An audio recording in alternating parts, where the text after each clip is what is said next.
Joining us now on the Deseret First Credit Union hotline is the one, the only, Dennis Pitta. It's another Friday with Dennis, All-American tight end at BYU, NFL Super Bowl champion. Dennis, welcome back to the show. What's up, Dennis? Hey, guys. What's going on? Well, we're trying to figure out how BYU beats LSU other than they need to score more points. What has to happen? Well, that's a good question. I think you guys just mentioned it. You know, one of the things that's slowing down Jarius guys, right? Or Darius. Is it Darius? Jarius? Darius, yeah. Yeah. You know, and I think the key is slowing him down. You're not going to stop him. He's going to, rip off some big runs. But, I think that if I'm LSU and I look at our previous game, that's one thing that I think I could take advantage of. I was down the field watching that game with Spencer for most of that game. Where were you at, Jerem? In the building, hanging out. In the air conditioning, Dennis. Yeah, Spencer and I were just, strategizing for co-hosting next year, I guess. Excellent. Well, the heat didn't get to your head, did it? Yeah.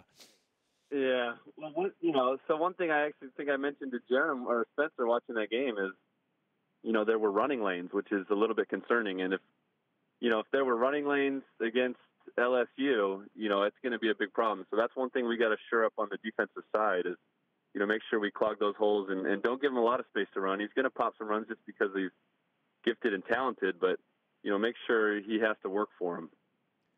Against Oklahoma, and that's kind of the reference point here recently, like a really good team, neutral-ish site, mostly road game. Fans always think like, oh, you have to play like the perfect game to win that. No, you don't. In that game, BYU was -2 in turnover margin, like trailed late, got a timely touchdown, defense made plays. What are some of the elements that go into beating a really good team like this that aren't necessarily the perfect game per se? Well, I think first and foremost, this is really a true road game, right? Playing in the Superdome. I actually have some good memories in the Superdome. I won a Super Bowl yes, you in the do. Superdome. Yes. So the power went out on you in the venue Superdome. change. Yeah, hopefully the lights stay on this time, right? Seriously. We actually played in the Superdome my senior year at BYU. You guys remember who we played? Tulane. Yep. So I think I'm undefeated in the Superdome, to be honest. Are you going to be there? You need to be there, Dennis. Yeah. Unfortunately, I have some other obligations, like a family and 3 little kids. Oh, okay. I would love to. be there. So, yeah, to answer your question, you don't have to play a perfect game. And really, you want to make it as imperfect as possible. What I mean is you want to make it a dirty game. You want to muddy the water up a little bit. You want to make sure there's turnovers on both sides of the ball. Make sure that you can, kind of just keep it close. Make sure that, things aren't necessarily flowing well. And, that kind of sounds weird, but you want to make it a muddy game, for both sides of the ball. Yeah. You want to make sure that they can't get in a consistent flow and that they, can't move the ball consistently. And I think that's what happened against, Oklahoma. We kind of muddied the water. We got their quarterback out of the game. Things were kind of imperfect. It was kind of a defensive game for most of it. And when you think about our offense versus their offense that year, I mean, you thought it would be a lot of points on the board. But, you keep it close and, the pressure then mounts on them the closer the game is and the longer it goes. And then you have a chance at the end. Exactly. The lower scoring this game is, the more weird that LSU sideline starts to feel. And Dennis, you and I talked about this last week. When an underdog and a big underdog is allowed to hang around for a while, things just get really tight on the sideline of the team that is, quote unquote, supposed to win the game. Now, where does a guy like Matt Bushman, the tight end, factor in to a game like this after you saw him play against Portland State? Well, I think he's got to be a big factor in this game. When you play a team like that, you have to be able to take advantage of the middle of the field. They're going to have NFL caliber corners and good players on the outside, and it's going to be tough to get free out there. I think if Bushman can, do some damage in the middle, we're going to be able to move the ball. And I think that's one of the keys to this game is, I don't think we're going to be able to consistently run the ball like we want to on this defense.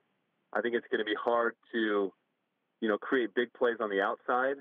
I think what's going to win this game for us and help us move the ball consistently is short, intermediate passes over the middle and just ball control. And if we're able to do that, then I think we'll be okay.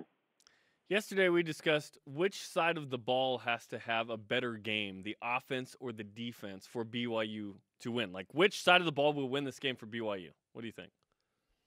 I think it's got to be the offense. I think our defense is good enough to, keep it close. I think our offense has to move the ball more consistently than we saw against Portland State. I mean, it was ugly for a few quarters there against Portland State. And, we got to see more consistency in the passing game. I think that's a huge key. And, just try and create, chunk plays when they come. Like I said, it's going to be tough to just grind these guys on the ground. I think we're going to have to air the ball out. And I think, that can be an advantage for us if we're able to do that. If we give Tanner time and he can get into a rhythm, and gash him up the middle a little bit, I think that's going to be important. I feel like the first team to score 17 points will win this game. BYU only put up 20 against Portland State. What's the likelihood that BYU bests what they did offensively against Portland State against LSU? Well, yeah, I think you're going to have to, score more than 20. I don't think it's going to be a high-scoring affair. Like I said, I think you want to muddy the waters, keep it low-scoring, do what you can to stay in the game as long as you can and give yourself the best chance. But, I still think it's going to take a 20-plus point effort.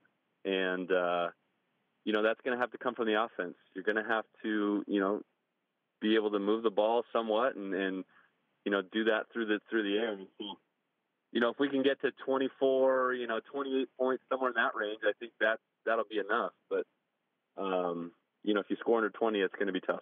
The question is, how good is LSU's defense? Because they're always good.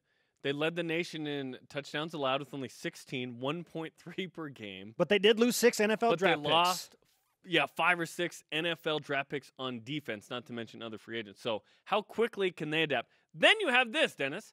There's a first-year offensive coordinator in Matt Canada at LSU. How much of a learning curve do you think there will be in this game for the LSU offense? Well, yeah, there will be a learning curve for sure. Their first game with a new coordinator. Their previous coordinator, Cam Cameron, was actually my coordinator for 4 years in Baltimore. And so I knew that offense that they ran the last few years really well.